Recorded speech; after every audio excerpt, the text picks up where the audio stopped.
Hello mga Jumegan, ako ang mga gandararat. Mga gandararat, nakita ba to ninyo ako ang part 1 sa ako ang katong OWA helpline bakit walang sumasagot. So mga gandararat, madayon ta aning part 2 pero bago ana akong ipahibalo sa inyo ano nga kabantay mo atong naigibutang diri ni Arnel Ignacio nga number mo to among ginatawagan tapos walay mo tubag. Then katong last na nga naay Polo Riyadh ang naining tubag kato hinatag to sa amo ang kaila nga naa po diri sa Saudi nga OFW pod siya. Siya kani tawagi mo to nga naibabayi nga ning tubag nga sa Polo Riyadh. So mga gandararat tiwaso na to ang amo ang conversation anino kay na short jud ko ato nga sa ko ang pag-edit. So mo nang naay part 2 kay tungod sa kataas manggod. Then haming gi forward sa Jeddah kay ang tabok is under ini sa Polo Jeddah. So mga gandararat, stay tuned bago na pasok sa ato ang intro. I feel like I'm losing my mind. Is everybody in the world blind? Please, Lord, give me a sign, a sign. I feel like I'm losing my mind. Is everybody in the world blind? Please, Lord, give me a sign, a sign.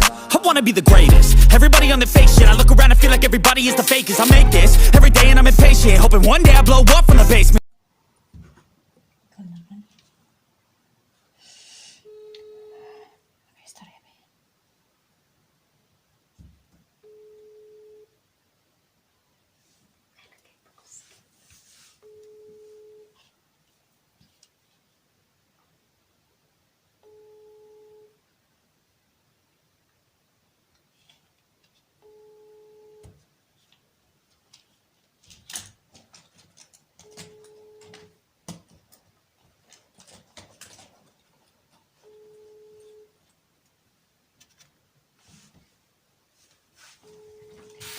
Nabiberget na ha. Hindi pa yun tawagan.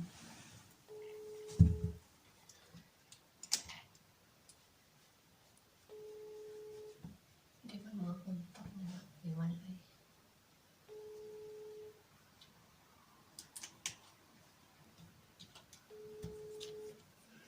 Guys, di yun man to. Munti yun sila manubag eh.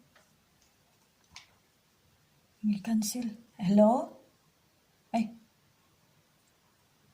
Yun sa daw cancel ba? Or ito ba? Cancel.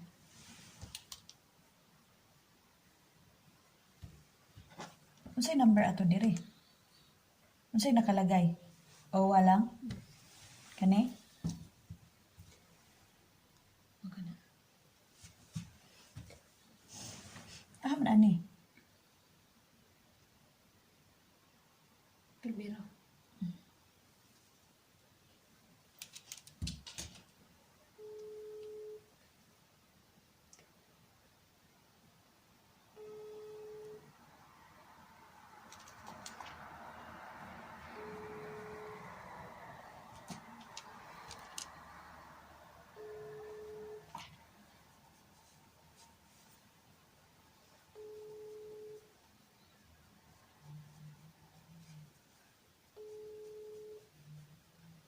Mahal ko tumikap dito sa lolo katang sudlan na to at kapalit. Asa to? Ito mga branded? Itong make-up na pura. Oo. Ano may brato? Yung palitan ito. Sunod. Matuta dito.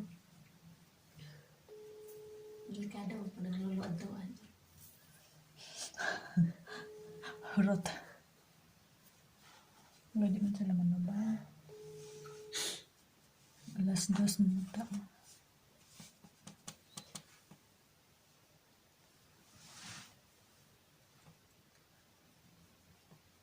Kato daw isa. Oras to Philippine number.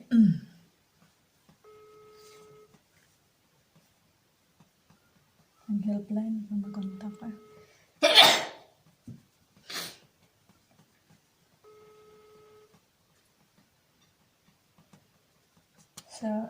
Sa kuan na itong patawagan sa Pilipinas.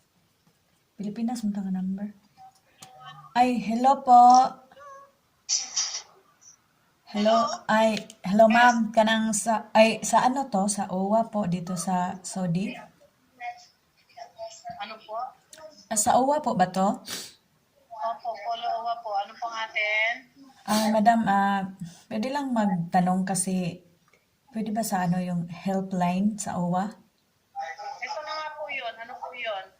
Kasi po madam, ganito, mag-ano kami, gusto lang namin ng tulong kung anong maipayo nyo kasi yung papa ng amo namin, pumupunta siya dito. Nung isang araw, nagkagulo kami dito, nilak namin yung pintuan kasi gusto niyang pumasok. Tapos paulit-ulit na gusto niyang bigyan daw kami ng pera para para dito siya tatabi ng matulog sa amin. Natakot kami baka anong mangyari. Ano yan siya? Ano uli siya? Tatay ng amo nyo? Opo, bali yung bahay na tinitirahan kasi namin, bali sa papa ng employer namin. Yung employer namin, bata pa siya, 28 years old pa siya. Yung papa niya 28 60. years old? Oh, yung papa niya 60 years old. Okay. Tapos? Palagi siyang pumupunta dito. Sabi namin na, ba't ka pumupunta dito na alam mong mga babae lang kami? Sinabi mo sa anak sana? Sinabi, tapos sabi ni madam, sinuntok lang daw siya, wala naman siya magawa. Sabi namin na lilipat na lang kami ng bahay, wala naman siya mahanap. Sabi niya, wala daw ibang paraan. Anong trabaho niyo po ba? Sa salon po. Okay. Kaya nga Lipat kayo. sabi niya wala daw siyang mahanap, mahal daw. Tapos, siya, sabi namin na, hindi na kami makatulog dito ng maayos kasi yung pintuan dito, may daanan po siya doon sa kabila. Dalawang kasi, may duplicate siya ng mga susi. Di ba pwedeng balandrahan nyo para hindi siya makadaan doon? Ewan ko nga, natakot nga kami kasi bahay nila to nasa taas kami. Baka pagpasok namin, hindi namin alam kung anong gagawin namin. Hindi, sabihin nyo dun sa, i-report nyo uli sa, yung sinabi niya na, bibigyan kayo ng pera. Ba? Sinabi na po namin lahat sa, madam namin. Ewan ko, wala namang action. Sabi namin na, hindi mo kasi magawa yan. Paano kung sa'yo mangyari? Sabi namin, pumupunta dito yung papa mo, kahit tulog kami, pumapasok siya dito. Kaya natakot kami kung anong gagawin niya sa amin. Hindi namin alam kasi baka pagising namin, hindi na kami magising. Namatay na. Uy, ano yun? Ang dami yan. Ang dami yan. Kaya nga po, kami kung anong dapat namin gawin. Hindi kasi ang pag-asa lang naman, sasabihin nyo dun sa employer ninyo Sinabi na po namin. Sinabi na po namin, tapos wala naman po siyang action. Nandito pa rin kami, Sabi niya kahapon na, punta daw kami sa hotel, doon daw kami patulogin niya. Tapos, parang inaano lang niya kami na hindi naman pala talaga.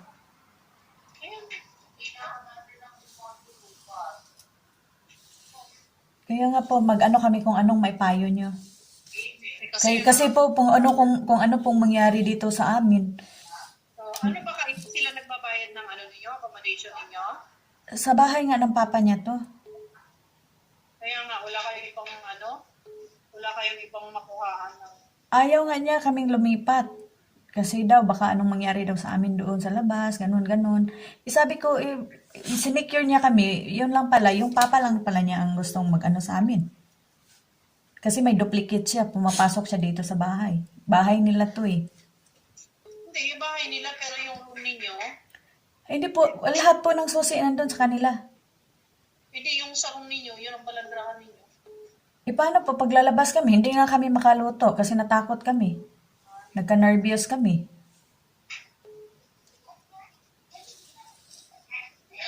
Ano pong dapat namin gawin? Sandali. Anong pangalan ng nyo?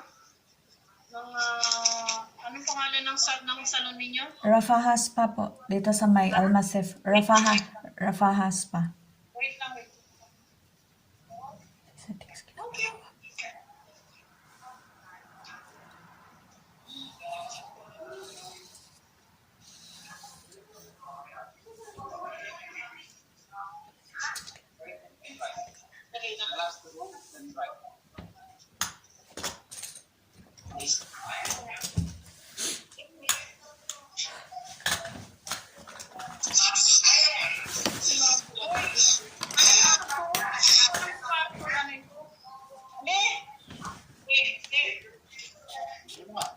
Ano mo ako? Hindi ko alam kung paano i-advise mo sa kanya. Ano naman mo sabihin mo siya? Hello? Hello po. Yes po. Nag-ano lang po kami kung ano bang dapat namin gawin kasi yun na nga. Ilan kayo ate? Dalawa lang po kami dito. Ate, pwede kayo makapunta dito sa Polo? Nasa Tabok po kasi kami. Tabok Sodi po. Nasa Tabok Sodi po kami. Hindi kami makaalis. Hindi mo tawagan yung ano po, yung Jeddah. You are under Jeddah po. Ano pangalan mo po ate?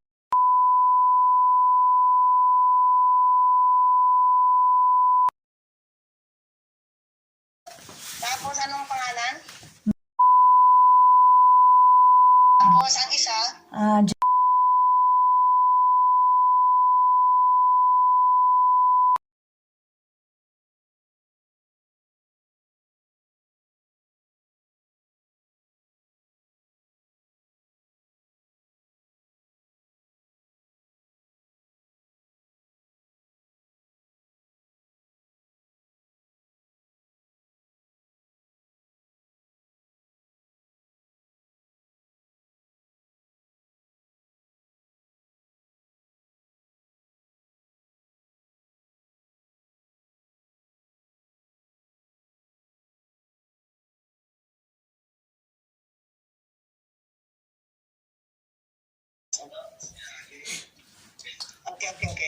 Ate, Apa.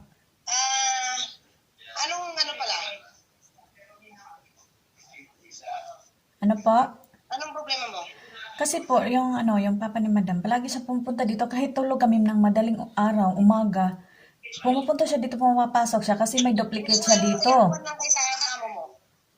1 year and, yung December po, 1 year kami dito. 1 year lang. 1 year and 3 months. Opo. Okay. Ang reklamo mo ay, sinong pumapasok? Yung papa niya po, 60 years old po. Gusto niya kasi dito, dito, Father niya, father? opo, gusto niya kasi dito matulog katabi sa namin. Tapos sabi niya, biyaran daw kami. Sabi namin, Caregiver ba kayo? salon po, salon. Salon. Okay. Salon, si Marifel din, ay yung isa salon din. Opo, dalawa po kami. Okay. Ano bang hingin mo advice? Saan yung contact number ng Jeddah? Bigyan mo sa I-send na lang po dito. I-send na lang po dito, ma'am, kasi magpasok na kami sa work. Ay, hindi. Huli mo na lang ate. Kasi, Sige. hotline po itong ginamit mo eh. So, Sige. pinasa lang po sa akin ng hotline din. Hindi na maalam kung paano advice. Ito na. Sige. 056 056 129 129 7677. 767. Sa Jeddah po to, Naowa. O kasi under kayo ng Jeddah eh. Di ba? Ano kayo? Abha? Ay ano yun? Tabok. Under kayo ng ng Jeddah eh. Sige po. Salamat po. Okay. Bigyan. Sa ang pagpatay. Ganda rarat man ako sa Jeddah nga polo. Tanaw ton silang itubag.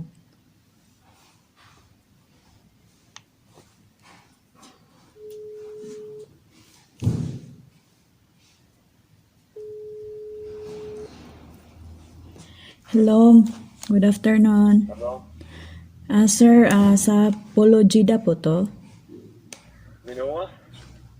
Polo Jeddah. Ano mangarawi bes? Ano mangarawi? Polo Jeddah, this one, sir? Ha? Polo Jeddah? Ano mangarawi bes? This Polo, Owa Jeddah. Ano na si Malo? Okay, okay. Yuts, dili man mao.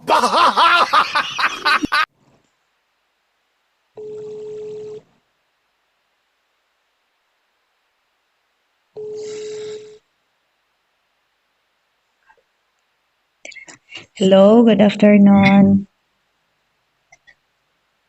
Hello? Halo, salamat. Halo.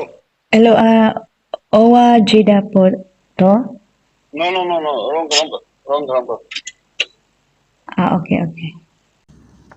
So mga gandararat, nakita na ninyo no ang video no nga nanawag mi sa OWA helpline tapos walay motubag tapos na ay naghatag sa moag number nga OFW pod na ara siya diri tapos imo to natawagan na mo Polo Riyadh tapos gi-forward mi sa Polo Jeddah daw to then ang Polo Jeddah pod kay mafi malum Arabic na dungog man jud mo ato no video man jud nato then mao to nga wala gyud namo sila na kontak mo to nga nanawag di adto jud sa Cebu mismo na lang ang kuan sa OWA sa Cebu mo to nga niadto jud dito mismo sa opisina nag-report then gi-chat dito sa kuan kanang sa agency na para sa mga repatriation tapos ingon naman po daw ang akong amo nga okay na daw okay mas mutuo pa sila sa mong amo kaysa sa mua ingon may dili pa lagi okay bisag karon jud gani mga gandararat dili pa jud siya okay dili pa mi safety so kung mamatay jud ay ang OFW ug dili jud ay basta-basta maka-rescue sila promise dili jud may basta-basta rescue maglisod jud ay ta kay ngano dili man ko magtumo-tumo kay naka-probe naman mi sa mga kaugalingon di ba manang kami karon na niguro na lang po kami nalay mukuan na ni amsaon na mo ni mahadlok mi basig maatangan mi dito sa ubo sa balay bitaw mabunalan ta sus ko palayo lang in taon so mga gandararat please subscribe pa-like na lang sa ako ang video salamat kay mga gandararat update lang po mga video